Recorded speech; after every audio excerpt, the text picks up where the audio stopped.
Hello students, आपका स्वागत है आज हमारी अपनी क्लास में। आज हम स्टार्ट करने वाले हैं आरआरबी ग्रुप डी की साइंस। इसमें आपका सब्जेक्ट रहेगा बायोलॉजी। साथियों, आपको पता होगा कि हम बायोलॉजी का सबसे महत्वपूर्ण चैप्टर कोशिका पढ़ने वाले हैं। ठीक है, तो कोशिका हर शिफ्ट में सेल की खोज, माइटोकॉन्ड्रिया और राइबोसोम से कम 2 या 3 सवाल फिक्स होते हैं, जो आज की क्लास में हम बिल्कुल बेसिक से 3D विजुअल के जरिए समझेंगे और हर परीक्षा में रिपीट होने वाले क्वेश्चन को हम डिस्कस करेंगे। तो आपका एक एक नंबर पक्का होने वाला है और आगे आप ऐसे ही पढ़ते रहेंगे और समझते रहेंगे, तो आपको हर पेपर में बायोलॉजी से आने वाली क्वेश्चन आसानी से आप कर सकेंगे। तो स्टार्ट करने वाले हैं हम आगे।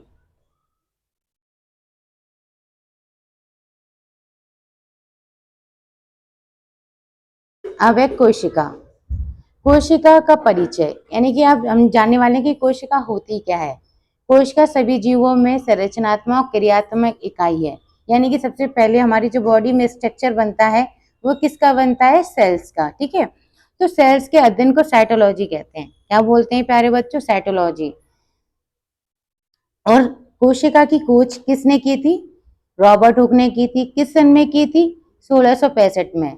तो आपसे हमेशा ये क्वेश्चन एग्जाम में पूछा जाता है कि सेल्स की खोज किसने की? तो रॉबर्ट हुक ने की। और किस ईयर में की थी? तो 1665 में की। मैम टू डेड सेल्स थी, मृत सेल्स, उसमें उन्होंने क्या की? डिस्कवरी की। किसकी डिस्कवरी की थी? सेल्स की। ठीक है, फिर नेक्स्ट है एंटोनी वॉन ल्यूवेनहॉक। उन्होंने पहली बार जीवित कोशिका सूक्ष्म जीव देखी। ठीक है, सूक्ष्म जीव में उन्होंने जीवित सेल्स देखी। कब देखी थी? 1674 ईस्वी में। ठीक है, और सूक्ष्म दर्शी के भी जनक किसको कहा जाता है? एंटोनी वॉन ल्यूवेनहॉक को। ठीक है, अब बात करते हैं कोशिका का आकार। कोशिका सबसे छोटी जो कोशिका होती है बच्चों, वो किसमें पाई जाती है? माइक्रोप्लाज्मा में। ठीक है, इसे शॉर्ट फॉर्म में पीपीएलओ भी कहते हैं। ठीक है, और जो आकार है वो कितना है? 0.1 से लेके 0.5 माइक्रोकॉन है। अब बात करते हैं सबसे बड़ी कोशिका। सबसे बड़ी कोशिका किसमें पाई जाती है? शुतुरमुर्ग के अंडे में। ठीक है, अगर आपसे क्वेश्चन पूछा जाए एग्जाम में, क्वेश्चन पुट अप होगी सबसे बड़ी कोशिका किसमें पाई जाती है, तो आपको याद रहना चाहिए कि सबसे बड़ी कोशिका पाई जाती है शुतुरमुर्ग के अंडे में। ठीक है, अब बात करते हैं कि मानव शरीर की सबसे लंबी कोशिका कौन सी होती है।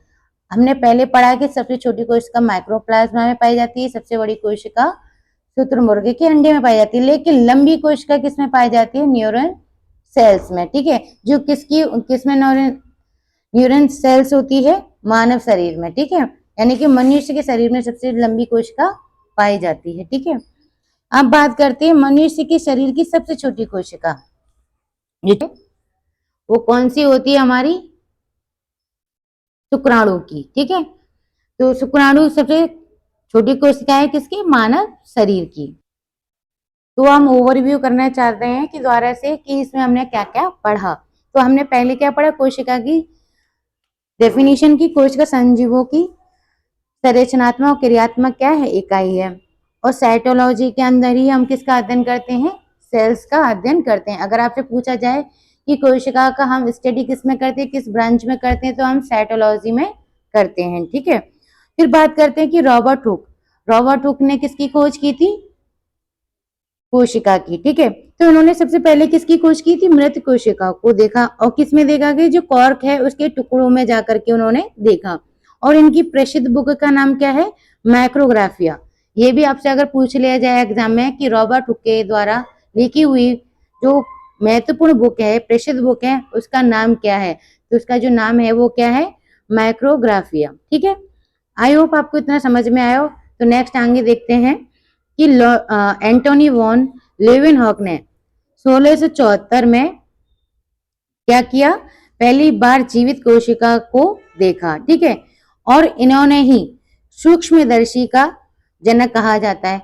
अगर आपसे पूछा जाए कि सूक्ष्मदर्शी का जनक किसे कहते हैं, तो भी आप किस पर टिक करेंगे? एंटोनी वॉन ल्यूवेनहॉक पर। ठीक है, और किस ईयर में की थी उन्होंने? 1674 ईस्वी में की थी। ठीक है, नेक्स्ट है कि कोशिका का आकार। सबसे छोटी कोशिका किसमें पाई जाती है? अभी हमने पढ़ा था माइक्रोप्लाज्मा में, ठीक है। और इसका आकार जो होता है वो कितना होता है? 0.1 से लेकर के 0.5 माइक्रोन होता है, ठीक है।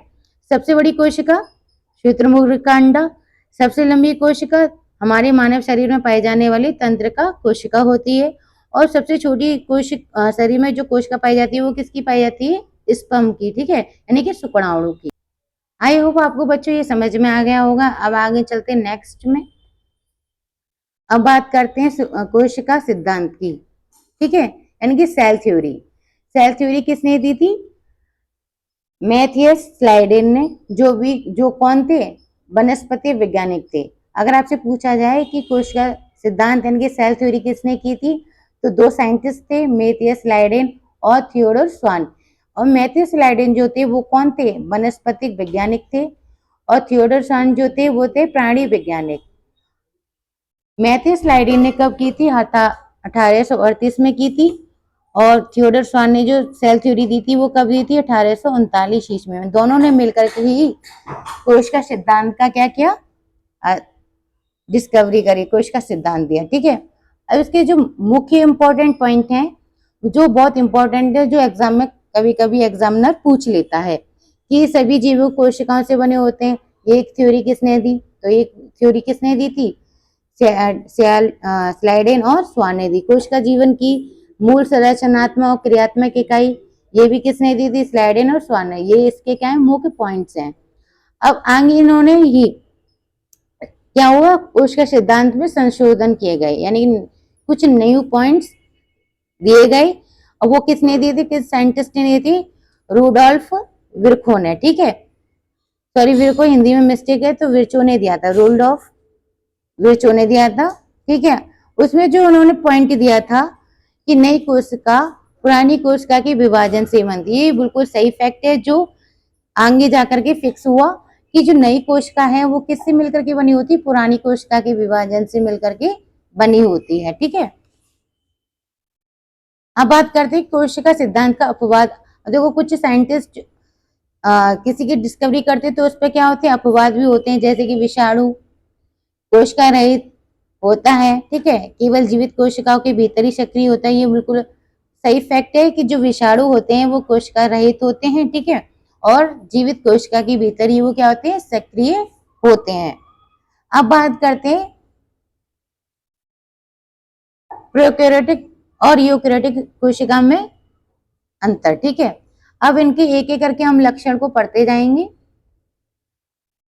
पहला है इनका कैरेक्टर, केंद्रक, यानी कि न्यूक्लियस। प्रोकैरियोटिक कोशिका में जो न्यूक्लियस होता है वो अविकसित होता है, यानी कि वो डेवलप नहीं होता, ठीक है। लेकिन यूकैरियोटिक कोशिकाओं में क्या होता है? न्यूक्लियस पूर्ण विकसित होता है, यानी कंप्लीट डेवलप होता है उसमें, ठीक है। और इसमें प्रोकैरियोटिक कोशिका में केंद्रक झिल्ली अनुपस्थित होती है, लेकिन यूकैरियोटिक कोशिकाओं में केंद्रक झिल्ली क्या होती है? उपस्थित होती है। ये दोनों डिफरेंस बहुत इंपॉर्टेंट है, ये आपसे एग्जाम में पूछे जाते हैं कि हमारी यूकैरियोटिक कोशिका में झिल्ली पाई जाती है या नहीं पाई जाती। तो क्या पढ़ा हमने कि इसमें पाई जाती है, ठीक है। अब बात करते हैं नेक्स्ट पॉइंट की, कोशिकांग यानी कि ऑर्गेनेल्स, यानी कि कोशिका में पाए जाने वाले कौन कौन से कोशिका हैं जो प्रोकैरियोटिक में पाए जाते हैं या यूकैरियोटिक में पाए जाते हैं। तो प्रोकैरियोटिक कोशिका में क्या पाए जाते हैं? झिल्लीदार कोशिकांग होते हैं, माइटोकॉन्ड्रिया, एंडोप्लाज्मिक रेटिकुलम, इसको शॉर्ट फॉर्म में क्या बोलते हैं? ईआर कहते हैं, ठीक है। अब हमेशा याद रखना कि ईआर क्या होती है? हमारी एंडोप्लाज्मिक रेटिकुलम होती है, ठीक है, जो अनुपस्थित होती है। किस कोशिका में अनुपस्थित होती है? प्रोकैरियोटिक सेल्स में क्या होती है? अनुपस्थित होती हैं। लेकिन बट जो हमारी न्यूकैरियोटिक कोशिका होती है उसमें क्या होती है? सभी कोशिकांग उपस्थित होते हैं, सभी झिल्लीदार कोशिकांग क्या होते हैं? उपस्थित होते हैं, जैसे माइटोकॉन्ड्रिया हो गए, गोल्गी बॉडी हो गई, एंडोप्लाज्मिक रेटिकुलम हो गए, ठीक है, ये सारे क्या होते हैं? उपस्थित होते हैं। किसमें उपस्थित होते हैं? यूकैरियोटिक कोशिका में, ठीक है। अब बात करते हैं नेक्स्ट पॉइंट यानी कि राइबोसोम्स की। तो हमारे प्रोकैरियोटिक कोशिका में कौन से राइबोसोम्स पाए जाते हैं? 70S वाले, ठीक है। प्रोकैरियोटिक कोशिका में कौन से पाए जाते हैं? 70S। और यूकैरियोटिक कोशिका में पाए जाते हैं 80S प्रकार के, जो भी किस में पाए जाते हैं? साइटोप्लाज्मा में। साइटोप्लाज्मा हम जानते हैं सेल में पाए जाने वाला क्या होता है? न्यूक्लिक एसिड होता है, जिसको हम क्या बोलते हैं? साइटोप्लाज्मा कहते हैं। ठीक है, अब इसके फॉर एग्जांपल पढ़ लेते हैं कि हमारे प्रोकैरियोटिक में कौन कौन से आते हैं जीव और यूकैरियोटिक कोशिका में कौन कौन से जीव आते हैं। ठीक है, जैसे यूकैरियोटिक प्रोकैरियोटिक में आ गए हमारे जीवाणु यानी कि बैक्टीरिया और नील हरित शैवाल यानी साइनोबैक्टीरिया। अब बात करते हैं यूकैरियोटिक में। यूकैरियोटिक में हमारे प्लांट्स आ गए, एनिमल्स आ गए और फंगी आ गए। ठीक है, आई होप बच्चों आपको ये पॉइंट। अब बात करते हैं सुपर ट्रिक यानी कि प्रोकैरियोटिक और यू2 में। ठीक है, आपको इम्पोर्टेंट है कि देखो प्रो का मीन्स क्या होता है, प्रिमिटिव। ठीक है, प्रोकैरियोटिक है ना प्रिमिटिव न्यूक्लियस, यानी कि इसमें आपको समझ में आ जाएगा कि हमारा इसकी किसकी बात की गई है, प्रोकैरियोटिक कोशिका में किसकी बात की गई है, प्रिमिटिव न्यूक्लियस की। यू का मतलब होता है ट्रू, यू का मीन क्या होता है, ट्रू होता है। तो यूकैरियोटिक जो सेल्स होंगे इसमें ट्रू न्यूक्लियस पाया जाएगा। इससे आपको पता चल जाएगा कि हम किस सेल्स की बात कर रहे हैं। ट्रू का मतलब होता है न्यू यूकैरियोटिक और प्रिमिटिव का मतलब होता है प्रोकैरियोटिक। तो आपको इसमें समझ में आ जाएगा कि प्रोकैरियोटिक कोशिका में कौन से पाया जाता है, प्रिमिटिव न्यूक्लियस पाया जाता है, यूकैरियोटिक कोशिका में ट्रू न्यूक्लियस पाया जाता है यानी कि पूर्ण विकसित न्यूक्लियस पाया जाता है। आई होप आपको समझ में आया होगा। तो आगे बात करते हैं, ये परीक्षा में बार बार पूछे जाने वाले महत्वपूर्ण फैक्ट हैं, यानी कि ये क्वेश्चन आपसे 101% आपको पूछा ही जाएगा। तो आपको ये अच्छे से लर्न कर लेना कि कोशिका की खोज किसने की थी, रॉबर्ट हुक ने की। जीवित कोशिका की खोज किसने की, ल्यूवेनहॉक ने।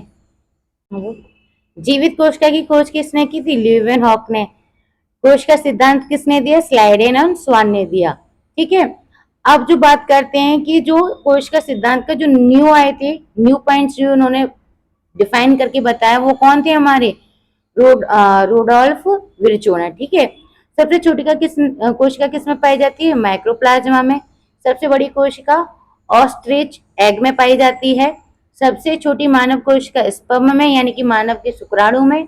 सबसे बड़ी मानव कोशिका ओवम में पाई जाती है। ठीक है, सबसे लंबी कोशिका न्यूरन सिस्टम यानी कि मानव के न्यूरन यानी कि तंत्रिका कोशिका में। और वायरस हमारा कैसा है, असेलुलर है। ठीक है, आई होप आपको सारे पॉइंट क्लियर हो गए होंगे और याद भी हो गए होंगे, क्योंकि एग्जाम में हर साल कुछ ना कुछ इनमें से क्वेश्चन जरूर आते हैं। तो आप इनको अच्छे से लर्न और अच्छे से याद और पढ़ लेना। ठीक है, अब बात करते हैं मुख्य कोशिका और उनके उपनाम। ठीक है, जैसे कि कोशिका भित्ति, उसको सेल वॉल कहते हैं इंग्लिश में, और उसका हमारी सेल में क्या फंक्शन है, क्या कार्य है, ये हम आगे पढ़ेंगे। ठीक है, केवल पादप कोशिका कवक और बीजाणु में पाई जाती है। जो पादप प्लांट सेल होती है वो हमारी किस में पाई जाती है, कवक और जीवाणु में पाई जाती है। जंतु कोशिकाओं में क्या होती है, अनुपस्थित होती है। जो एनिमल सेल होती है उसमें सेल वॉल नहीं पाई जाती। ये इंपॉर्टेंट पॉइंट है कि जो सेल वॉल होती है वो सिर्फ किसमें पाई जाती है, प्लांट सेल्स में पाई जाती है, ना कि एनिमल सेल्स में। ठीक है, ये फैक्ट है और इसको अच्छे से याद कर लीजिएगा। अब बात करते हैं पौधों की भित्ति। जो प्लांट सेल है उनकी जो सेल्स में जो भित्ति होती है वो किसकी बनी होती है, सेलुलोज की होती है। और कवक की किसकी होती है, काइटिन की। और जीवाणु की पेप्टिडोग्लाइकिन की बनी होती है। इस बात को आप विशेष तरीके से याद करके रखिएगा कि जो कोशिका में यानी कि प्लांट्स में पाई जाने वाली जो भित्ति होती है वो सेलुलोज की होती है, लेकिन काइटिन की किसकी होती है, कवक की होती है। और जीवाणु की पेप्टिडोग्लाइकिन की बनी होती है। जो नीचे भी दिया हुआ पादप सेलुलोज, फंगी, काइटिन, जीवाणु, पेप्टिडोग्लाइकिन, ये इंपॉर्टेंट है, आपको ये लर्न कर लेनी है। ठीक है, अब बात करते हैं कोशिका झिल्ली यानी कि सेल मेम्ब्रेन की। सेल मेम्ब्रेन हमारे कोशिका में पाए जाने वाला एक बहुत इंपॉर्टेंट पार्ट है। ठीक है, ये कैसा है, अर्धपारगम्य है। ठीक है, लिपिड और प्रोटीन की बनी होती है। जो हमारी कोशिका झिल्ली है वो किसकी बनी होती है, लिपिड और प्रोटीन की। अगर आपसे एग्जाम में पूछा जाए कि हमारी कोशिका झिल्ली किस पदार्थों से मिलकर की बनी होती है, तो आप टिक करेंगे लिपिड और प्रोटीन की बनी होती है। यही कोशिका की रक्षा करती है। जो हमारी मेम्ब्रेन है वही क्या करती है, हमारे सेल्स को प्रोटेक्ट करती है। पदार्थों के आवागमन को नियंत्रित यानी कि कंट्रोल करके रखती है। किसी भी पदार्थ को बाहर या आने जाने के लिए क्या करती है, प्रोटेक्ट करती है और नियंत्रित कंट्रोल करती है। ठीक है, अब बात करती है न्यूक्लियस की। पहले भी हमने पढ़ा था कि न्यूक्लियस की खोज किसने की थी, रॉबर्ट ब्राउन ने। और सेल्स की खोज किसने की थी, रॉबर्ट हुक ने। ये दोनों नाम तो सेम है लेकिन उनकी सरनेम अलग है। इस पर आप डिफरेंट याद रखना क्या क्या डिफरेंस है, यानी कि जो कोशिका की खोज की थी वो रॉबर्ट हुक ने की थी, और न्यूक्लियस की खोज यानी कि केंद्र की खोज किसने की? रॉबर्ट ब्राउन ने। कब की है? 1831 में की थी। ठीक है, और जो न्यूक्लियस है वो कहाँ पाया जाता है? इनमें डीएनए और आनुवांशिक पदार्थ होते हैं। ठीक है, जो केंद्रक है, न्यूक्लियस है, उसमें सबसे ज्यादा इम्पोर्टेंट क्या है कि इसमें डीएनए और आनुवांशिक यानी कि जेनेटिक मटेरियल पाया जाता है। किसमें पाया जाता है? न्यूक्लियस में। ठीक है, ये कोशिका की सभी गतिविधियों को नियंत्रित करता है। ठीक है, जो हमारा न्यूक्लियस है ये हमारे सेल का क्या है? मेन पार्ट है, जो क्या करता है? सभी प्रकार की एक्टिविटीज को कंट्रोल करता है। कौन कंट्रोल करता है? न्यूक्लियस। ठीक है, केंद्रक झिल्ली नवी द्रव्य और क्रोमेटिन तंतु पाए जाते हैं। जो हमारी केंद्रक की जो झिल्ली होती है इसमें नाभिक द्रव्य और क्रोमेटिन तंतु क्या होते हैं? पाए जाते हैं। ठीक है, अब बात करते हैं माइटोकॉन्ड्रिया की। माइटोकॉन्ड्रिया को क्या कहते हैं? कोशिका का पावर हाउस कहते हैं। ठीक है, power house of the cells किसको कहा जाता है? माइटोकॉन्ड्रिया को। अगर एग्जाम में आ जाए कि कोशिका का पावर हाउस किसे कहते हैं, तो आपको याद होना चाहिए कि माइटोकॉन्ड्रिया ही हमारी क्या होती है? कोशिका का पावर हाउस होती है। ठीक है, इसकी खोज किसने की थी? क्यूलिटर और आल्टमान ने। ठीक है, इसे बायोप्लास्ट भी कहा जाता है। जो माइटोकॉन्ड्रिया है इसे क्या कहा जाता है? बायोब्लास्ट कहा जाता है। ठीक है, और जो बायोब्लास्ट जो नाम दिया था वो किसने दिया था? बेंडा ने दिया था। जो बेंडा साइंटिस्ट थे उन्होंने ये बायोब्लास्ट क्या दिया? नाम दिया। इसके पास खुद का डीएनए और 70s राइबोसोम्स होते हैं। जो माइटोकॉन्ड्रिया है उसमें खुद का क्या आता है? डीएनए होता है और 70s राइबोसोम्स पाए जाते हैं। ये अर्ध स्वायत्त कोशिकांग है।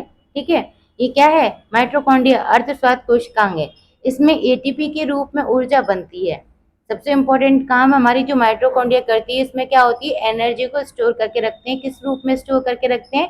एटीपी के फॉर्म में। ठीक है, और जो माइटोकॉन्ड्रिया होती है वो कैप साइकिल जो होती है वो यहीं पर कंप्लीट होती है। जो माइटोकॉन्ड्रिया हमारी जो है उसमें कौन सी साइकिल कंप्लीट होती है? क्रेब्स साइकिल कंप्लीट होती है। आई होप आपको ये पॉइंट सारे समझ में आए होंगे कि कोशिका भित्ति क्या होती है, कोशिका झिल्ली क्या है, केंद्रक क्या है, केंद्रक को क्या कहा जाता है, कोशिका का मस्तिष्क किसे कहा जाता है। ये भी एग्जाम में पूछ लिया था, तो आप क्या लगाएंगे? केंद्रक लगाएंगे। अंग अगर से पूछा जाए कि कोशिका का मस्तक क्या है, तो आप लगाएंगे केंद्रक है। ठीक है, अगर आपसे पूछा जाए कि कोशिका का पावर हाउस किसे कहते हैं, तो वो है हमारी माइटोकॉन्ड्रिया। आई होप आपको ये इतना समझ में आया होगा। कोई डाउट हो तो आप कमेंट बॉक्स में लिख करके आप पूछ सकते हैं। ठीक है, वैसे तो आपको समझ में आ गया होगा, अगर नहीं आया तो कमेंट बॉक्स में भी आप कमेंट कर सकते हैं। अब बात करते हैं राइबोसोम्स की। राइबोसोम्स को क्या कहा जाता है? प्रोटीन की फैक्ट्री। क्या बोला जाएगा बच्चों? प्रोटीन की फैक्ट्री। इसकी खोज किसने की थी? जॉर्ज पैलेड ने की थी। किसने की थी? जॉर्ज पैलाडे ने की थी। किसकी खोज? राइबोसोम्स की। यह कोशिका का सबसे छोटा और झिल्ली विहीन कोशिकांग है, यानी कि इसमें झिल्ली नहीं पाई जाती, यानी कि कोई भी मेम्ब्रेन नहीं पाई जाती। किसमें नहीं पाई जाती? राइबोसोम्स में। ठीक है, और ये सबसे इंपॉर्टेंट वर्क करता है, प्रोटीन संश्लेषण का कार्य करता है। कौन करता है? हमारा राइबोसोम्स। ठीक है, अगर आपसे एग्जाम में पूछा जाए कि प्रोटीन का संश्लेषण किस सेल्स की कोशिकांग में होता है, तो आप क्या टिक करेंगे? राइबोसोम्स में। ठीक है, अब बात करते हैं लाइसोसोम्स का। लाइसोसोम्स हमारी क्या है? आत्मघाती थैली। ठीक है, यह सफाई कर्मचारी यानी कि हमारे शरीर के अंदर कोशिका में अगर जितनी भी हमारी वेस्ट मटेरियल है उसको डाइजेस्ट करने का कार्य कौन करती है? हमारी लाइसोसोम्स करती है। ठीक है, इसकी खोज किसने की थी? डी डुबे ने की थी। इसमें हाइड्रोलिटिक एंजाइम पाया जाता है। लाइसोसोम्स में कौन सा एंजाइम पाया जाता है? हाइड्रोलिटिक एंजाइम पाया जाता है। ये अपशिष्ट पदार्थों और मृत कोशिका अंगों और पुरानी कोशिकाओं को पचा देती है। अभी मैंने यही आपको समझाया था कि ये डाइजेस्ट कर देती है जो वेस्ट मटेरियल है, और जो डाइजेस्ट करने का कार्य कौन करती है? हमारी लाइसोसोम। इसी कारण ही इसे क्या बोला जाता है? आत्मघाती की थैली या सफाई कर्मचारी कहा जाता है। अगर आपसे पूछा जाए कि आत्मघाती की थैली किसे कहते हैं, तो लाइसोसोम्स को कहते हैं। अगर आवश्यकता पड़ने पर ये पूरी कोशिका को भी क्या कर सकती है? डाइजेस्ट कर सकती है। अब बात करते हैं नेक्स्ट पॉइंट की, यानी कि लवक, प्लास्टिड। ये केवल पादप कोशिका में पाए जाते हैं, यानी कि प्लांट सेल्स में ही पाए जाते हैं। और ये कितने टाइप्स के होते हैं? 3 टाइप्स के। कितने होते हैं? 3 टाइप्स, ठीक है। फर्स्ट है हमारा क्लोरोप्लास्ट, यानी कि हरित लवक। और ये इसमें क्या होता है? क्लोरोफिल होता है। जो हमारा क्लोरोप्लास्ट है उसमें क्या पाया जाता है? क्लोरोफिल होता है। ये प्रकाश संश्लेषण का कार्य करता है। ये प्लांट्स में क्या करने का कार्य करता है? प्रकाश संश्लेषण, यानी कि फोटोसिंथेसिस। इसीलिए इसी को इसको क्या कहा जाता है? कोशिका का रसोई घर कहा जाता है। किसे कहा जाता है? क्लोरोप्लास्ट को। ठीक है। दूसरा इसमें टाइप्स होता है क्रोमोप्लास्ट, यानी कि वर्णी लवक। ये क्रोटोडिनोइड रंग द्रव्य होते हैं। जो हमारे वर्णिक लवक होते हैं, क्रोमोप्लास्ट जो होता है वो कैसा होता है? रंग द्रव्य होते हैं। ये फल और फूलों को रंग देने का काम करते हैं। जो हमारे प्लांट्स में जो फल होते हैं या फ्लावर होते हैं, उनमें जो कलर आता है वो किसके कारण आता है? क्रोमोप्लास्ट के कारण आता है, यानी कि वर्गी लवण लवक के कारण आता है। ठीक है। ल्यूकोप्लास्ट कौन से होते हैं? आवर्णी लवक, जिसमें कोई कलर नहीं होता, यानी कि कलरलेस होते हैं वो। और ये क्या करते हैं? भोजन का संचय करते हैं। किसमें करते हैं? प्लांट्स में। ठीक है। जैसे स्टार्च हो गया, वसा हो गया, प्रोटीन हो गए, ये उसका क्या करते हैं? संचय करते हैं। ठीक है, स्टोर करते हैं। अब बात करते हैं अंतर्द्रव्यीय जालिका, यानी कि एंडोप्लाज्मिक रेटिकुलम। इसको शॉर्ट फॉर्म में ईआर बोल देते हैं। तो आप कंफ्यूज मत होइएगा कि ईआर क्या है। ईआर का मतलब क्या होता है? Endoplasmic reticulum. इसको शॉर्ट फॉर्म में बोल देते हैं ईआर। ठीक है। ये कोशिका का कंकाल तंत्र, यानी कि साइटोस्केलेटन जैसा जाल होता है। ये हमारी सेल्स के अंदर क्या होता है? एक जाल के रूप में होता है। और लेकिन ये 2 टाइप्स के होते हैं। एक होती है हमारी खुरदरी और एक होती है चिकनी। ये दोनों में अलग अलग अंतर होते हैं। ठीक है। इस बात का ये ध्यान रखा कर कि हमारी जो अंतर्द्रव्यिका जालिका होती है, यानी कि एंडोप्लाज्मिक रेटिकुलम होती है, तो 2 टाइप्स की होती है। ठीक है। एक होती है खुरदरी और एक होती है चिकनी।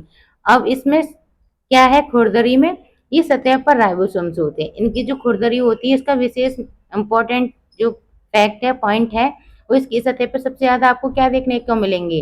राइबोसोम्स। ये दिख रहे हैं छोटे छोटे जो स्ट्रक्चर हैं, ये क्या है? राइबोसोम्स है। ठीक है। ये प्रोटीन का निर्माण और परिवहन करती है। जो हमारी खुरदरी ईआर होती है, यानी कि एंडोप्लाज्मिक रेटिकुलम होती है, वो क्या करती है? प्रोटीन का निर्माण करती है और परिवहन, यानी कि ट्रांसपोर्ट करने का कार्य करती है। यानी कि जो भी मटेरियल होगा उसको क्या करेगी? एक स्थान से दूसरे स्थान तक ट्रांसफर करने का काम करती है और सबसे ज्यादा प्रोटीन का फॉर्मेशन करती है। आई होप आपको ये पॉइंट समझ में आया होगा। नेक्स्ट है इसमें पॉइंट चिकनी, यानी कि ईआर, यानी कि एंडोप्लाज्मिक रेटिकुलम। इसमें राइबोसोम्स नहीं पाए जाते। आपने इसका स्ट्रक्चर देखा होगा, इसमें कोई भी राइबोसोम्स नहीं है। लेकिन खुरदरी में छोटे छोटे ये स्ट्रक्चर दिख रहे हैं, ये क्या है? राइबोसोम्स। लेकिन इस स्ट्रक्चर में आपको कोई भी राइबोसोम्स देखने को नहीं है। ठीक है। तो राइबोसोम्स नहीं पाए जाते। इसमें लिपिड और वसा का निर्माण और डिटॉक्सिफिकेशन आदि करता है। ये जो हमारी चिकनी है, ईआर एंडोप्लाज्मिक रेटिकुलम, इस ये क्या करती है? डिटॉक्सिफिकेशन का काम करती है। ठीक है। अब बात करते हैं गोल्जी बॉडी। इसको क्या कहते हैं? कोशिका का ट्रैफिक पुलिस कहते हैं। अगर आपसे पूछा जाए कोशिका का ट्रैफिक पुलिस किसे कहते हैं, क्योंकि ये फैक्ट क्वेश्चन है ना, सबसे ज्यादा एग्जाम में पूछे जाते हैं कि कोशिका का ट्रैफिक पुलिस किसे कहते हैं, तो किसको कहते हैं? गोल्जी बॉडी को। ठीक है। अब इसकी खोज किसने की? कौन से साइंटिस्ट थे? Camillo Golgi. ठीक है। अगर आपसे पूछा भी जाए एग्जाम में कि कैमिलो गोल्जी की किसकी खोज की, तो आप बता सकते हैं कि गोल्जी बॉडी की खोज की। ये क्या करते हैं? अणुओं की पैकेजिंग। ठीक है। अणुओं की जो पैकेजिंग होती है उनका कार्य करती है, मॉडिफिकेशन करती है। ठीक है। और जो मैटर होता है, पदार्थ होता है, उसका ट्रांसपोर्ट करने का काम करती है। और यहीं से लाइसोसोम्स का निर्माण भी यहीं से शुरू होता है। ठीक है। अगर आपसे पूछा जाए लाइसोसोम्स का निर्माण कहाँ होता है, तो लाइसोसोम का भी निर्माण भी यही करता है। कौन करता है? Golgi body. अब कुछ हम क्विक रिवीजन कर लेते हैं, मुख्य इंपॉर्टेंट पॉइंट पर द्वारा से रिवीजन कर लेते हैं। जैसे कि केंद्रक है। केंद्रक क्या है? हमारा मस्तिष्क है, यानी कि डायरेक्टर है, जो सेल्स में सबसे इंपॉर्टेंट वर्क करता है। अगर सेल्स में न्यूक्लियस नहीं होगा तो कोई भी कार्य अच्छे से संपन्न नहीं हो सकता। किसके अंदर? सेल्स के अंदर। ठीक है। अगर आपसे पूछा जाए कि power house of the cells किसे कहते हैं, तो वो हमारा सेल्स का इंपॉर्टेंट पार्ट है माइटोकॉन्ड्रिया, ठीक है। प्रोटीन की फैक्ट्री किसे कहते हैं, राइबोसोम्स को। आत्मघाती की थैली किसे कहते हैं, लाइसोसोम्स को। कोशिका का रसोई घर किसे कहते हैं, क्लोरोप्लास्ट को।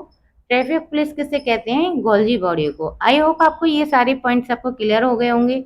मुझे नहीं लगता कि आपको इसमें कोई डाउट हो। अगर डाउट होता भी है तो आप कमेंट बॉक्स में कमेंट कर सकते हैं। चलिए बच्चों, आप आगे हम प्रैक्टिस क्वेश्चन करते हैं। जिससे आपने ये पढ़ा होगा तो आपको प्रैक्टिस क्वेश्चन लगाएंगे। तो आई होप आपको ये समझ में आ गए होंगे सारे। करते हैं प्रैक्टिस अपने क्वेश्चंस की। तो पहला क्वेश्चन दिया हुआ है कि निम्नलिखित कथनों पर विचार कीजिए कि जो वायरस है यानी कि विषाणु है, कोश का सिद्धांत का अपवाद है, ठीक है। रूडोल्फ विर्चो ने यह प्रतिपादित किया कि सभी कोशिकाएं पहले से मौजूद कोशिकाओं में उत्पन्न होती हैं। तो आपने पढ़ा था कि जो विषाणु है, ठीक है, जो कोश का सिद्धांत दिया था तो रूडोल्फ विर्चो ने दिया था, और सभी कोशिकाएं पहले से कोशिकाओं में उत्पन्न होती हैं। तो ये कथन सही है या गलत है, आप इसका बताइए। तो ये कथन क्या है, सही है, ठीक, सही है। क्यों सही है, इसका कारण जानते हैं कि कोश का सिद्धांत के अनुसार सभी कोशिकाओं से बने, लेकिन सभी वायरस क्या है, असेलुलर होते हैं, ठीक है। इनमें पूर्ण कोशिका जैसे साइटोप्लाज्मा या कोशिका झिल्ली नहीं होती, केवल ये किसी होस्ट शरीर में जाकर ही जीवित की तरह क्या करते हैं, व्यवहार करते हैं। मैंने बताया था कि ये जो वायरस हैं वो क्या है, जीवित कोशिकाओं में ही क्या करते हैं, एक्टिव होते हैं, यानी कि सक्रिय होते हैं। तो ये कथन क्या है, बिल्कुल सही है। तो ये कथन हमारे क्या है, दोनों सही है, यानी कि पहला भी पॉइंट हमारा फर्स्ट वाला भी सही था और दूसरा वाला भी सही था, यानी कि कथन इसके दोनों सही हैं, यानी कि ए और बी दोनों इसके ही क्या है, दोनों क्वेश्चन सही हैं, यानी दोनों पॉइंट इसके क्या है, सही है। अब बात करते हैं सेकंड क्वेश्चन की। यदि किसी पादप कोशिका को अति पराशरी विलयन, ठीक है, में रखा जाए तो क्या होगा, यानी कि हाइपरटोनिक सॉल्यूशन यानी कि गाढ़े नमक के घोल में अगर रखा जाए किसी प्लांट सेल्स को तो क्या होगा। फर्स्ट पॉइंट इसमें कह रहा है कोशिका फूल जाएगी या फट जाएगी। सेकंड पॉइंट है कोशिका का आकार अपरिवर्तित रहेगा। थर्ड पॉइंट में कह रहा है कि कोशिका झिल्ली सहित अंदर का प्रद्रव्य सिकुड़ जाएगा, ठीक है। या फोर्थ है कोशिका जल को अवशोषित करेगी। तो इसमें क्या कह रहे हैं कि अति पराशरी विलयन क्या होता है, इसका मतलब है कि कोशिका का कि बाहर का जो घोल होता है वे बहुत क्या होता है, गाढ़ा होता है। जो बाहर का जो घोल होगा वो क्या होगा, बहुत गाढ़ा होगा, ठीक है। उसमें पानी की मात्रा क्या होगी, कम होगी। गाढ़ा हो रहा है तो इसका क्या है, मतलब है कि इसमें पानी की मात्रा कम है। बाह्य पराशरण, जब कोशिका को इसमें रखा जाएगा तो पानी कोशिका के अंदर से बाहर की ओर जाने लगता है, ठीक है। अब इसमें प्लाज्मोलाइसिस क्या होता है, जब पानी बाहर निकलने के कारण कोशिका का अंदर का सारा पदार्थ कोशिका झिल्ली में सिकुड़ कर एक कोने में आ जाए। जब बाहरी मजबूत कोशिका भित्ति वैसी ही रहती है, ठीक है। जब बाहरी कोशिका भित्ति भी कैसी रहेगी, मजबूत ही रहेगी, ठीक है। तो इसमें जो क्वेश्चंस हैं वो कौन से सही है, ए और डी, ठीक है, यानी कि सी। तो इसका जो राइट आंसर होगा बच्चों वो कौन सा होगा, कोशिका झिल्ली सहित अंदर का प्रद्रव्य सिकुड़ जाएगा, यानी कि इसका राइट आंसर जो होगा वो होगा हमारा सी। अब बात करते हैं थर्ड क्वेश्चन की। पादप कोशिका और जंतु कोशिका में मुख्य अंतर के संबंध में कौन सा मिलन सही है। तो ये हो गई हमारी पादप कोशिका का और ये हो गया जंतु कोशिका का, ठीक है। तो इसमें कोशिका भित्ति जो कोशिका भित्ति होती है उपस्थित होती है पादप कोशिका में। जंतु कोशिका में क्या बोला है, अनुपस्थित होती है। अब पादप कोशिका में तारक का है, जंतु कोशिका में उपस्थित होता है या अनुपस्थित होता है, ठीक है। थर्ड पॉइंट है इसमें रसदानी बड़ी या छोटी या अनुपस्थित होती है। इसमें हमें ये बताना है कि कोशिका वृत्ति पादप कोशिका में उपस्थित होती है और जंतु कोशिका में अनुपस्थित होती है, इसका मतलब हमें बताना है, ठीक है। तारक काय अनुपस्थित होता है या नहीं होता या उपस्थित है जंतु कोशिका में। रसदानी में हमारी पादप कोशिका में बड़ी है या छोटी है, यह जंतु कोशिका में अनुपस्थित है या नहीं है, ये हमें आपको बताना है। तो इसमें हमारा जो कोशिका भित्ति अनु जो उपस्थित है उसकी बात करते हैं ना कि कोशिका भित्ति कार्य क्या करती है। ये पौधों को सुरक्षा प्रदान करती है, ठीक है, और आकार देने में बहुत इंपॉर्टेंट होती है। और इसी क्यों होती है इंपॉर्टेंट, क्योंकि पादप कोशिका में क्या पाया जाता है, सेलुलोज पाया जाता है, ठीक है। इसीलिए ये जंतु कोशिका में क्या, जंतु कोशिका में अनुपस्थित होती है, ठीक है। अब तारका यानी कि सेंट्रोसोम्स की बात करते हैं। तो सेंट्रोसोम तारका मुख्य रूप से किसमें पाया जाता है, जंतु कोशिकाओं में, ठीक है।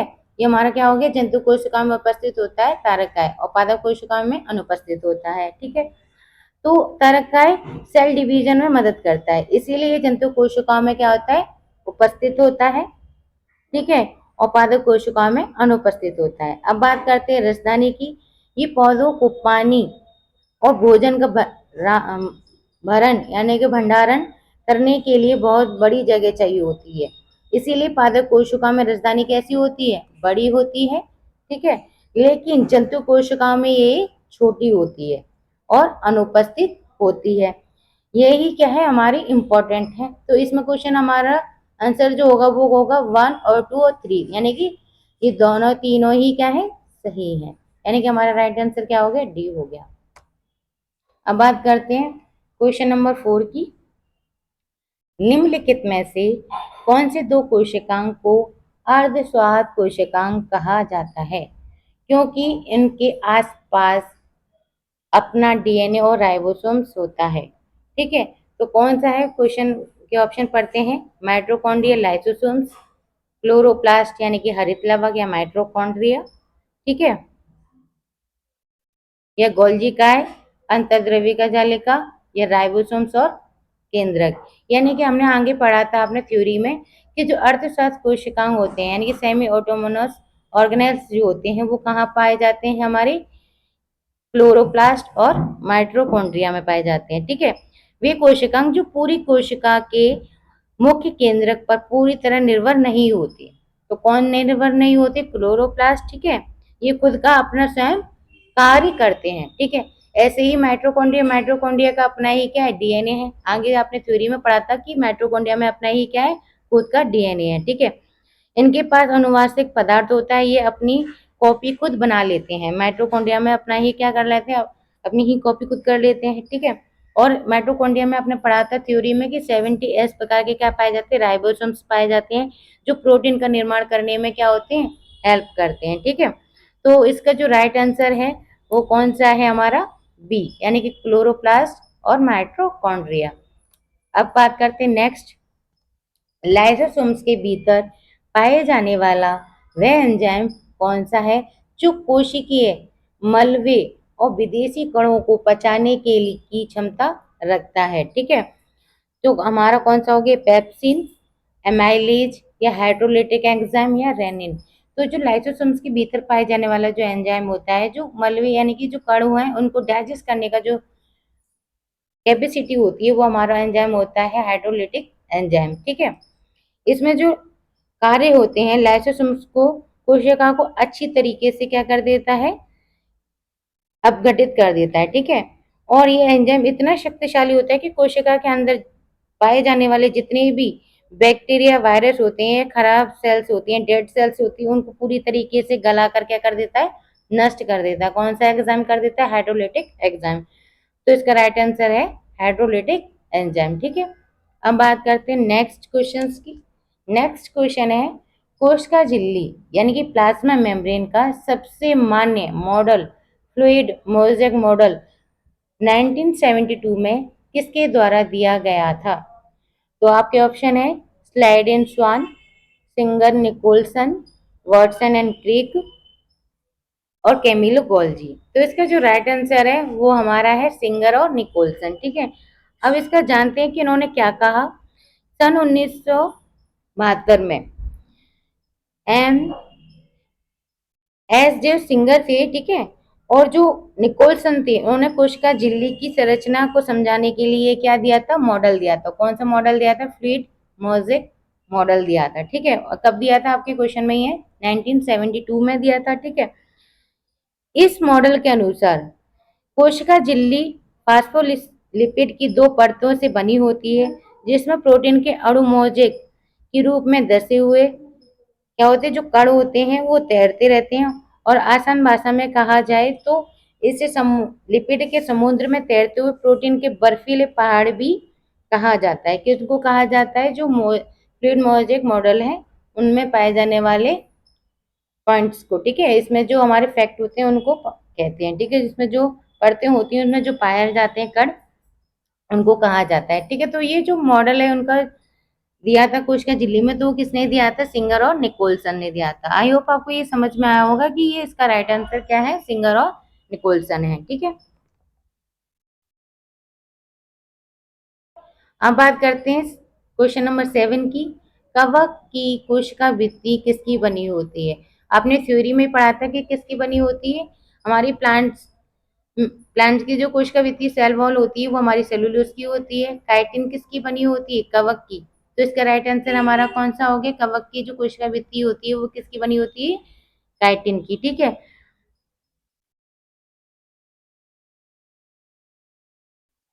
काइटिन की बनी होती है। जैसे मशरूम हो गया, यीस्ट हो गई, फफूंद हो गई, इनकी जो बाहरी की दीवार होती है यानी कि कोशिका भित्ति होती है वो विशेष जटिल कार्बोहाइड्रेट नाइट्रोजन युक्त पॉलीसैकेराइड से बनी होती है, जिसे क्या कहा जाता है? काइटिन कहा जाता है, ठीक है। और यही कवक को क्या करती है? मजबूती प्रदान करती है। कौन प्रदान करती है? काइटिन। इसीलिए कवक की कोशिका भित्ति में क्या पाया जाता है? काइटिन पाया जाता है, ठीक है। अब बात करते हैं नेक्स्ट क्वेश्चन की। तो नेक्स्ट क्वेश्चन में क्या कहा है? खुरदरी अंतर्द्रव्यिका जालिका यानी कि रफ एंडोप्लाज्मिक रेटिकुलम RER की सतह खुरदरी क्यों दिखाई देती है? तो खुरदरी क्यों दिखाई देती है? आपने थ्योरी में पढ़ा था कि उन पर क्या पाए जाते हैं? सतह पर राइबोसोम्स चिपके होते हैं, ठीक है। हमने पहले थ्योरी में पढ़ा था कि उनकी सतह पर क्या होते हैं? राइबोसोम्स होते हैं। तो इसका जो राइट आंसर है वो क्या है? हमारा सी है, ठीक है। अब इसका जो राइट आंसर है इसका सी। और ये कार्य क्या करते हैं? राइबोसोम्स की उपस्थिति के कारण इनमें प्रोटीन संश्लेषण का क्या होता है? कार्य करते हैं, ठीक है। एंडोप्लाज्मिक रेटिकुलम पे जो राइबोसोम्स होते हैं वो किसका कार्य करते हैं? फोटोसिंथेसिस यानी कि प्रोटीन संश्लेषण का कार्य करते हैं, ठीक है। अब बात करते हैं नेक्स्ट क्वेश्चन की। नेक्स्ट क्वेश्चन है कथन और कारण का, ठीक है। इसमें पूछा है कि माइटोकॉन्ड्रिया को कोशिका का ऊर्जा गृह कहा जाता है। क्यों कहा जाता है? कारण दे रहा है। कोशिका श्वसन के दौरान माइटोकॉन्ड्रिया के भीतर भोजन के ऑक्सीकरण से ऊर्जा ATP के रूप में मुक्त होती है। तो आप इसमें पढ़ेंगे क्या कह रहा है ये। ए और आर दोनों सही हैं और आर ए की सही व्याख्या करता है, या फिर ए आर दोनों सही हैं लेकिन आर ए की सही व्याख्या नहीं है, या ए सही है लेकिन आर गलत है, या दोनों कथन गलत है। तो आपने अपने थ्योरी में पढ़ा था कि माइटोकॉन्ड्रिया का पावर हाउस ऑफ सेल किसे कहते हैं?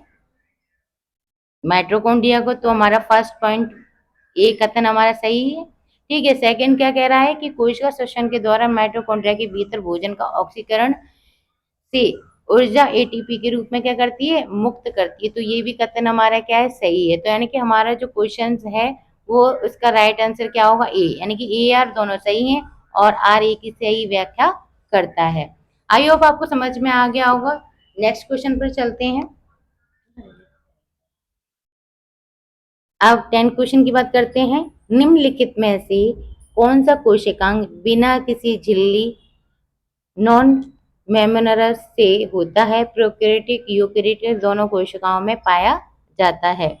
तो कौन सा पाया जाता है? बात करते हैं लाइसोसोम्स, राइबोसोम्स, गोल्जी उपकरण या रितिका। तो इसका जो राइट आंसर है बच्चों वो हमारा है राइबोसोम्स, ठीक है। राइबोसोम्स क्या है?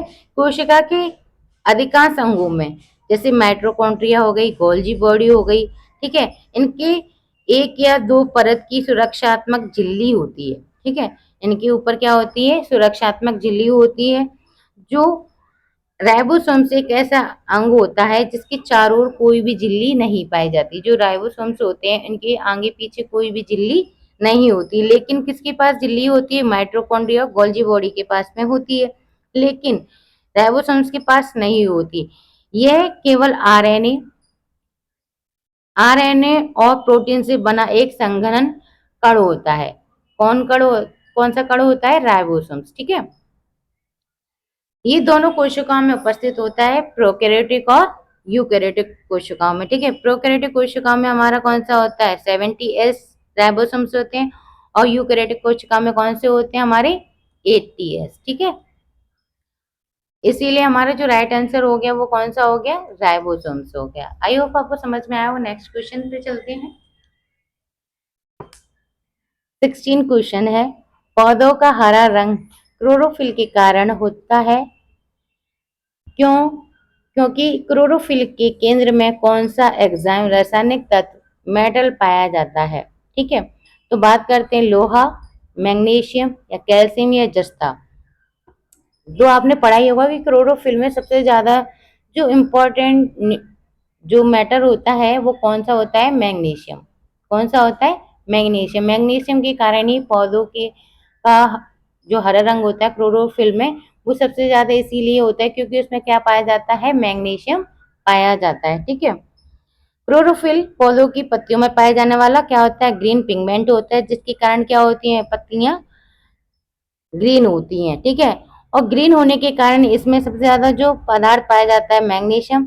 ठीक है, धातु जो पाई जाती है मैग्नीशियम पाई जाती है। इसी के कारण ये पौधों सूर्य की प्रकाश की उपस्थिति में क्या करते हैं? अपना ग्लूकोज बना पाते हैं, यानी कि फोटोसिंथेसिस की प्रोसेस होती है। किसके कारण होती है? पौधों में पाए जाने वाले क्लोरोफिल के कारण होती है। आई होप आपको ये क्वेश्चन समझ में आ गया, इसका राइट आंसर भी आपको समझ में आ गया होगा कौन सा है? मैग्नीशियम। ठीक है, अब बात करते हैं 17 क्वेश्चन की। निम्नलिखित में से कौन सा कोशिकांग कोशिका के अंदर कोशिका के रूप में जाना जाता है? तो वो हमारा क्वेश्चन की पॉइंट है, राइबोसोम्स, क्लोरोप्लास्ट, लाइसोसोम्स या गोल्जी बॉडी। तो इसका जो राइट आंसर है बच्चों वो है हमारा क्लोरोप्लास्ट। ठीक है, अब क्लोरोप्लास्ट क्यों है? क्योंकि कोशिका के अंदर अरबों साल पहले साइंटिस्ट ने जो बताया था कि अरबों साल पहले क्लोरोप्लास्ट और माइटोकॉन्ड्रिया स्वतंत्र रूप से रहने वाले प्रोकैरियोटिक जीव थे। ठीक है, यानी कि जो क्लोरोप्लास्ट थे वो सबसे पहले किसमें पाए जाते थे? हमारे प्रोकैरियोटिक में। बाद में एक बड़ी कोशिका में इनके बाद पता चला कि ये किस में पाए जाते हैं? क्लोरोप्लास्ट में पाए जाते हैं। ठीक है,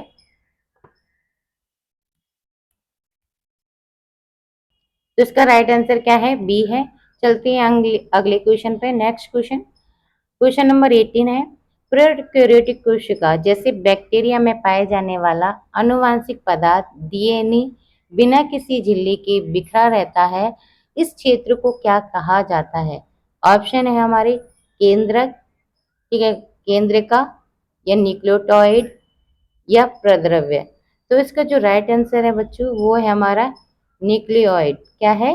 न्यूक्लियोइड। और क्यों न्यूक्लियोइड? क्योंकि ये जीवाणु बैक्टीरिया में कोशिका में कोई भी विकसित केंद्रक नहीं होता। ठीक है, यानी कि जो भी हमारी बैक्टीरिया सेल्स होती हैं उसकी कोशिका में कोई भी क्या नहीं होता? विकसित केंद्रक यानी न्यूक्लियस नहीं होता, जिसके कारण बाहर कोई भी केंद्रक झिल्ली नहीं पाई जाती। ठीक है, और ये न्यूक्लियेट क्या होते हैं ना, झिल्ली ना होने के कारण इनका अनुवांशिक जो पदार्थ होता है यानी कि डीएनए, अनुवांशिक पदार्थ क्या होता है हमारा? डीएनए होता है। तो डीएनए में कोशिका द्रव्य में एक जगह कुंडलित रूप से खुला बिखरा रहता है। इस असीमित बिना झिल्ली वाले अनिश्चित क्षेत्रों को ही क्या कहते हैं? न्यूक्लियोइड कहते हैं। क्या कहेंगे? न्यूक्लियोइड। तो वो हमारा क्या हो गया? राइट आंसर हो गया कि प्रोकैरियोटिक कोशिका में बैक्टीरिया में पाए जाने वाले अनुवांशिक बिना किसी झिल्ली के बिखरा रहता है, तो उस क्षेत्र को क्या कहते हैं? न्यूक्लियोइड कहते हैं। आई होप आपको इसका क्वेश्चन का आंसर समझ में आ गया होगा। अब बात करते हैं नेक्स्ट क्वेश्चन की। नेक्स्ट क्वेश्चन है हमारा, टमाटर का लाल रंग लाइकोपिन के कारण, गाजर का नारंगी रंग कैरोटीन के कारण होता है। ये दोनों किस प्रकार के लवक या प्लास्टिड का उदाहरण है? तो इसमें ऑप्शन दिए हुए हैं, क्लोरोप्लास्ट, लिक्योप्लास्ट, क्रोमोप्लास्ट या एमाइलोप्लास्ट। ठीक है, तो इसका जो राइट आंसर है बच्चों वो हमारा कौन सा है? क्रोमोप्लास्ट। कौन सा आंसर है? क्रोमोप्लास्ट है। और क्यों है क्रोमोप्लास्ट? क्योंकि ये प्लास्टिड में मुख्य रूप से 3 प्रकार के होते हैं। आपने पढ़ाई है कौन कौन से होते हैं? क्लोरोप्लास्ट होता है, लिक्योप्लास्ट होता है, ठीक है, क्रोमोप्लास्ट होता है। ये हमारे पौधों के अलग अलग रंग और कार्य को क्या करते हैं? प्रोवाइड करते हैं, यानी कि वर्ग को, कार्य को प्रोवाइड करते हैं। जैसे क्रोमोप्लास्ट हो गया, क्रोमोप्लास्ट यानी कि वर्णी लवक। क्या होता है? वर्णी लवक होता है, ठीक है। वर्णी लवक ये रंगीन लवक होते हैं। ये हरे रंग को छोड़कर ये फूलों, फलों और आकर्षण फूलों में नारंगी पीले रंग प्रदान करते हैं। इसीलिए टमाटर का भी रंग क्या होता है? लाल होता है, ठीक है। और गाजर का भी रंग कैसा होता है? नारंगी होता है। इसीलिए इनको क्या कहा जाता है?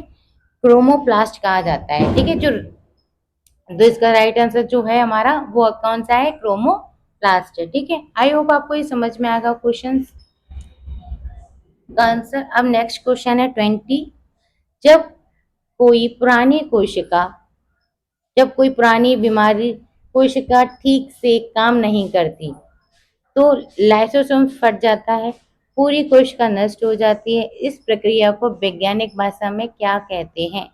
आपने थ्योरी में पढ़ा था कि जो हमारी पुरानी सेल्स होती है वो ठीक से अगर कार्य नहीं करती तो क्या हो जाती है? फट जाती है, ठीक है। और तो वो पूरी कोशिका नष्ट हो जाएगी, तो इस प्रोसेस को क्या कहेंगे? ठीक है। तो इसको अब इसके ऑप्शन पढ़ते हैं कि क्या कौन से हैं कि ऑटोलाइसिस, ठीक है, प्लाज्मोलाइसिस, एंडोसाइटोसिस या म्यूटेशन। तो इसका जो राइट आंसर है वो है हमारा ऑटोलिसिस। कौन सा है इसका आंसर? ऑटोलिसिस। अब क्यों है ऑटोलिसिस? इसको भी जानते हैं। देखो कि ओटो का अर्थ क्या होता है? स्वयं। ओटो का मीन्स क्या होता है? स्वयं होता है। और लाइसिस का अर्थ होता है तोड़ना या नष्ट कर देना। जब कोई कोशिका, पुरानी कोशिका यानी कि मृत कोशिका क्षतिग्रस्त हो जाए तो उसके भीतर लाइसोसोम्स क्या हो जाता है? फट जाता है।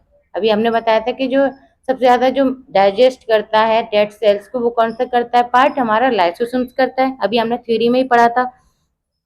तो लाइसोसोम्स क्या हो जाता है? फट जाता है। और फटने के बाद शक्तिशाली पाचक एंजाइम बाहर निकलकर अपनी पूरी कोशिका को पचाकर नष्ट कर देते हैं।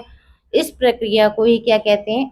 ऑटोलाइसिस कहते हैं, ठीक है। इसी कारण लाइसोसोम्स को ही कोशिका की आत्मघाती की थैली कहते हैं, यानी कि सुसाइड बैग किसे कहा जाता है? हमारी लाइसोसोम्स को कहा जाता है। और लाइसोसोम्स को क्यों कहा जाता है? क्योंकि उसमें कौन सी प्रोसेस होती है? ऑटोलाइसिस की प्रोसेस होती है। इस क्वेश्चन का आंसर आपको आई होप समझ में आ गया होगा। चलते हैं नेक्स्ट क्वेश्चन पर। नेक्स्ट क्वेश्चन हमारा 21 है।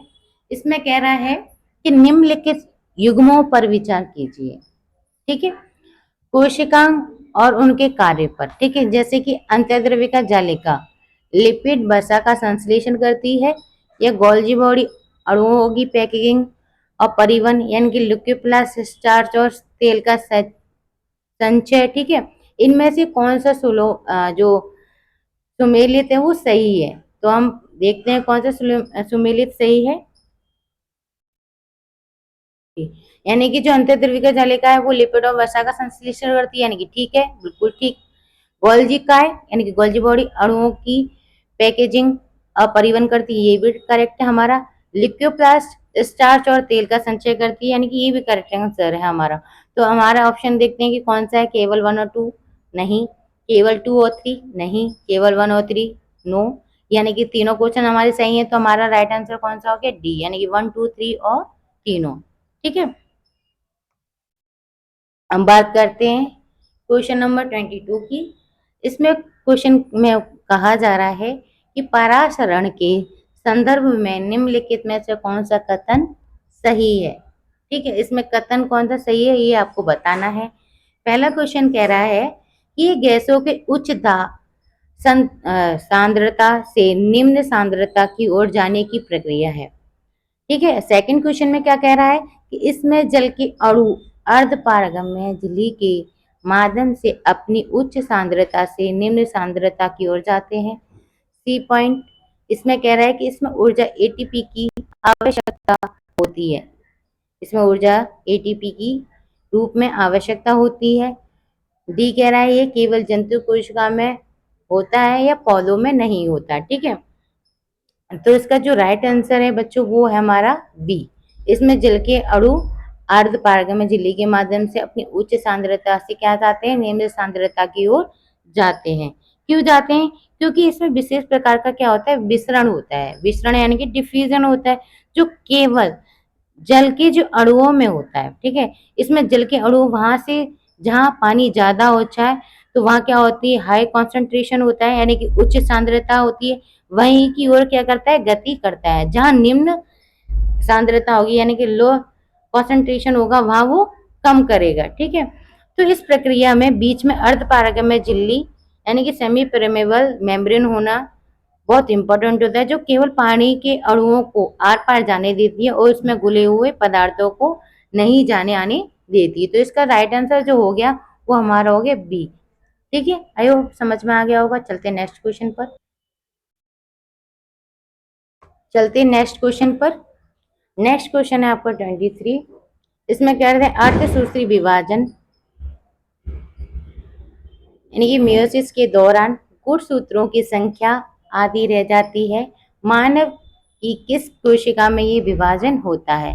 ऑप्शन दिए हुए हैं, यकृत कोशिका, त्वचा कोशिका, प्राथमिक कोशिका, प्राथमिक जनन कोशिका या आरबीसी।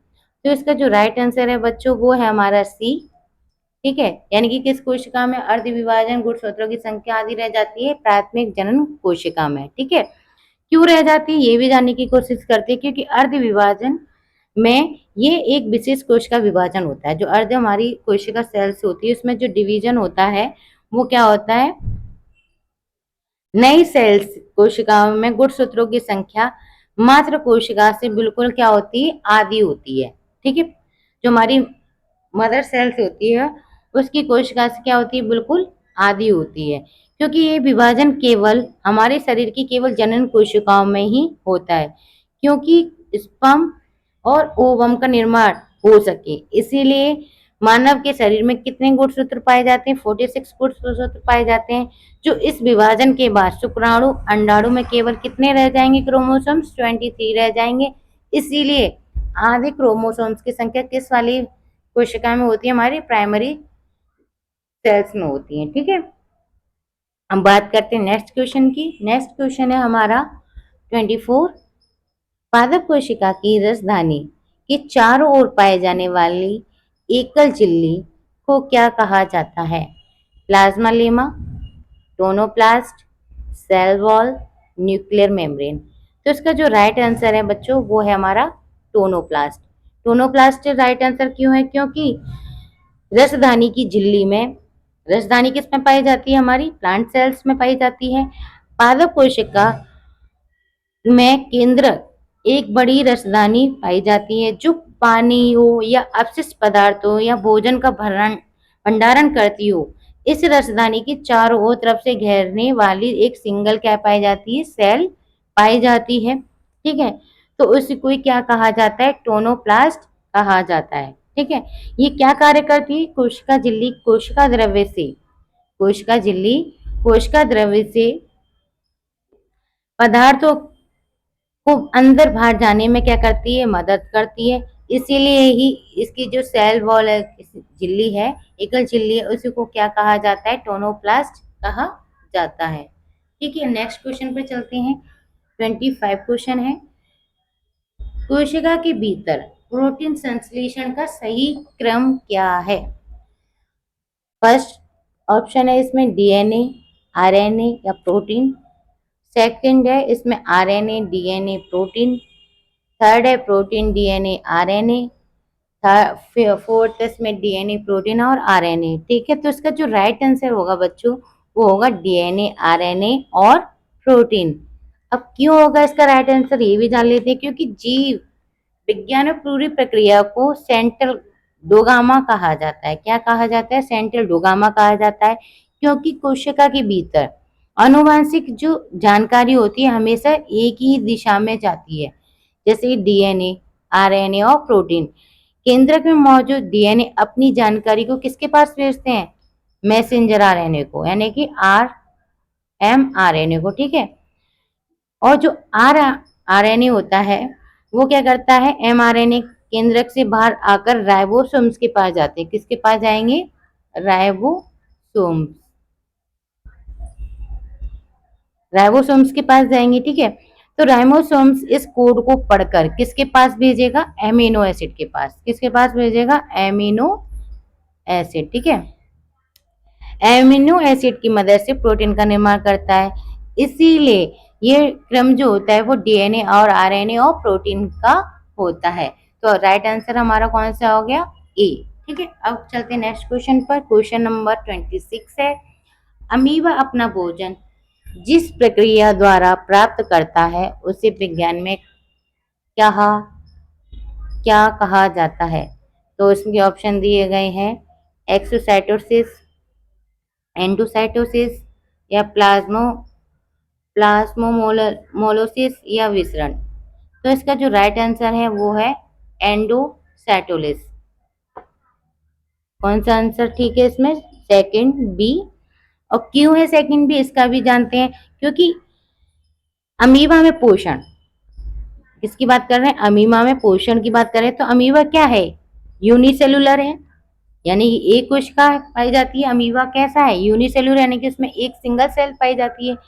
और सिंगल सेल्स होने के कारण इसकी कोशिका झिल्ली बहुत क्या होती है? लचीली होती है, यानी कि फ्लेक्सिबल होती है। ठीक है, और इसमें जो एंडोसाइटोलिस जो प्रोसेस होती है, जब कोई भोजन का कण अमीबा के पास आता है, किसके पास आएगा? अमीबा के पास आता है, तो वह अपनी लचीली कोशिका झिल्ली की मदद से नकली पैर यानी कि पादप जो पैर होते हैं, पाद होते हैं, वो बनाने लग जाता है। ठीक है, वह भोजन को चारों ओर क्या करने लग जाता है? घेर कर एक थैली के रूप में, यानी कि फूड वैक्यूल के रूप में कोशिका के अंदर क्या कर लेता है? निगल लेता है। जो इसी पदार्थ को अंदर लेने की जैविक प्रक्रिया को क्या कहा जाता है? एंडोसाइटोसिस कहा जाता है। ठीक है, आई होप आपको इसका आंसर समझ में आ गया होगा कि एंडोसाइटोसिस क्यों कहा जाता है, क्योंकि जो भारी पदार्थ होता है उसको अंदर लेने की प्रक्रिया जो करता है अमीबा, उसको क्या कहते हैं? एंडोसाइटोसिस कहते हैं। ठीक है, चलते नेक्स्ट क्वेश्चन पर। 27 है, कोशिका विभाजन किस कोशिका किस मुख्य अवस्था के दौरान गुणसूत्रों का आकार और उनकी संरचना सबसे स्पष्ट दिखाई देती है, जिससे उनका अध्ययन क्या हो जाए? आसान हो जाए। ठीक है, यानी कि कोशिका विभाजन, सेल डिवीजन किस अवस्था में गुणसूत्रों के आकार यानी कि शेप के आधार पर होती है, जो स्ट्रक्चर सबसे ज्यादा स्पष्ट दिखाई दे, यानी क्लियर दिखाई दे। तो वो कौन से हमारे सेल डिवीजन होते हैं? प्रोफेज होगा या मेटाफेज होगा या एनाफेज होगा या टीलोफेज होगा। तो इसका जो राइट आंसर है बच्चों वो है हमारा मेटाफेज। क्यों है मेटाफेज? क्योंकि सेल कोशिका यानी कि सेल डिवीजन में गुणसूत्र पूरी तरीके से क्या होते हैं? हाईली कंडेंसेट होते हैं, यानी कि मोटे हो जाते हैं। ठीक है, इसके कारण वो सभी गुणसूत्र कोशिका में बिल्कुल बीचों बीच एक सीधी रेखा में आ जाते हैं। क्या आ जाते हैं? बीचों बीच सीधी रेखा में आ जाते हैं। ठीक है, सीधी रेखा में आकर के वो क्या होते हैं? व्यवस्थित हो जाते हैं, क्योंकि वे इस समय सबसे ज्यादा क्या होते हैं? मोटे और स्पष्ट दिखाई देते हैं, जिसके कारण वो किस में आ जाते हैं? मेटाफेज प्रोसेस में दिखाई देने को मिलते हैं। ठीक है, अब चलते हैं नेक्स्ट क्वेश्चन पर। नेक्स्ट क्वेश्चन है हमारा 28, निम्नलिखित में से कौन सा एक कार्य चिकनी अंतर्द्रविका जालिका का सबसे महत्वपूर्ण कार्य है जो यकृत कोशिकाओं में होता है? अब ऑप्शन दिए हुए हैं, प्रोटीन का निर्माण, दवाओं और जहर का विसरण करना यानी डिटॉक्सिफिकेशन करना, थर्ड दिया हुआ है ऊर्जा का निर्माण करना, फोर्थ है आनुवांशिक जानकारी को सुरक्षित रखना। ठीक है, तो इसमें क्या पूछ रहा है कि अंतर्द्रविका जालिका कौन सी वाली? स्मूथ वाली, चिकनी। ठीक है, सबसे महत्वपूर्ण कार्य करती है जो लीवर कोशिकाओं में होता है। तो लीवर कोशिकाओं में क्या होता है? दवा और जहर का क्या करता है? वो विसरण करता है, यानी डिटॉक्सिफिकेशन होता है। ठीक है, किसमें होता है? हमारा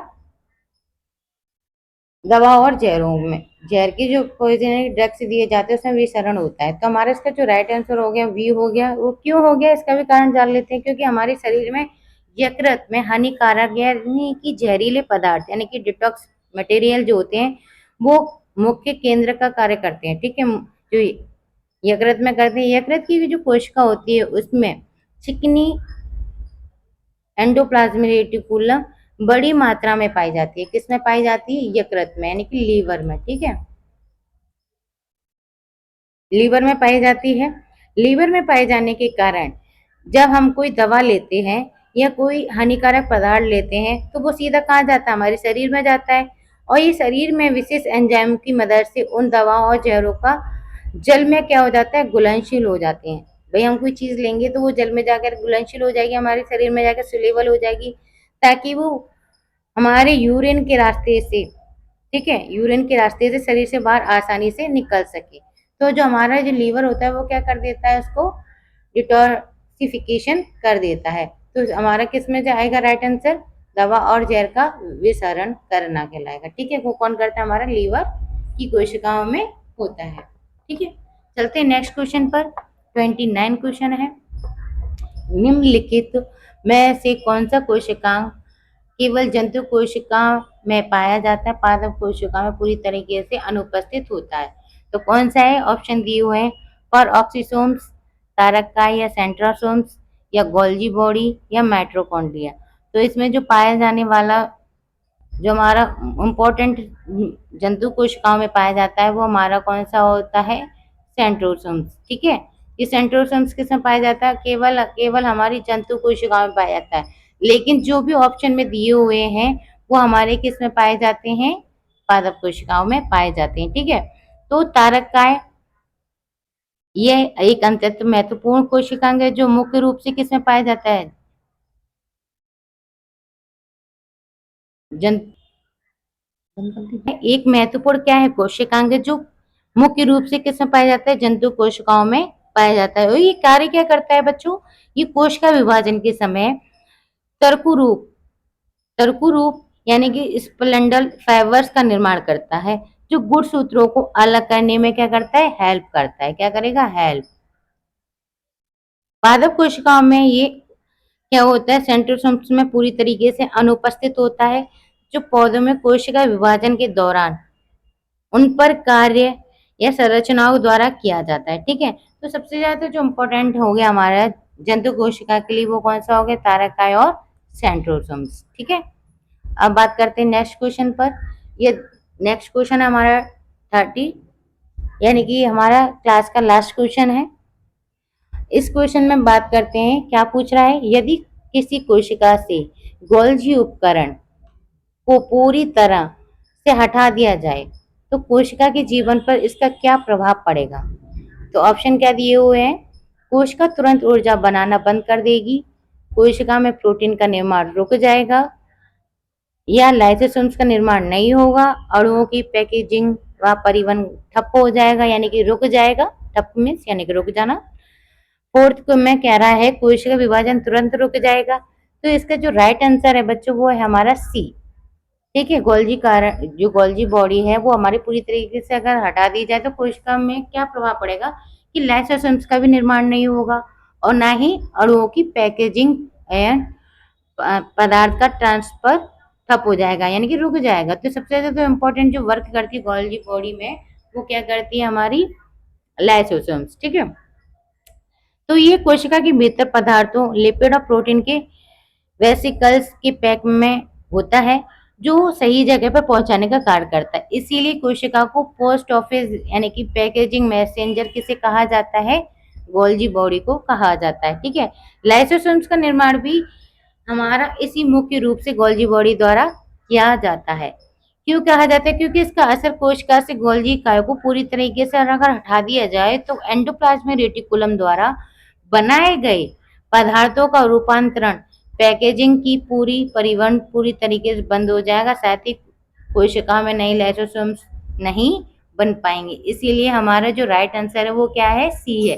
तो लाइसोसोम्स का निर्माण नहीं होगा और ना ही अणुओं की पैकेजिंग एवं परिवहन का ठप हो जाएगा। ठीक है, तो आई होप आपको ये क्लास अच्छी लगी होगी, आपको थ्योरी अच्छी लगी होगी, और क्वेश्चन भी आपने किए हैं तो आपको समझ में आए होंगे कि एग्जाम में कैसे क्वेश्चन पुटअप किए जाते हैं। तो आपको अगर ये क्लास अच्छी लगी हो तो इसको क्लास को ज़्यादा से ज़्यादा शेयर करें और चैनल को सब्सक्राइब करें। Thank you so much.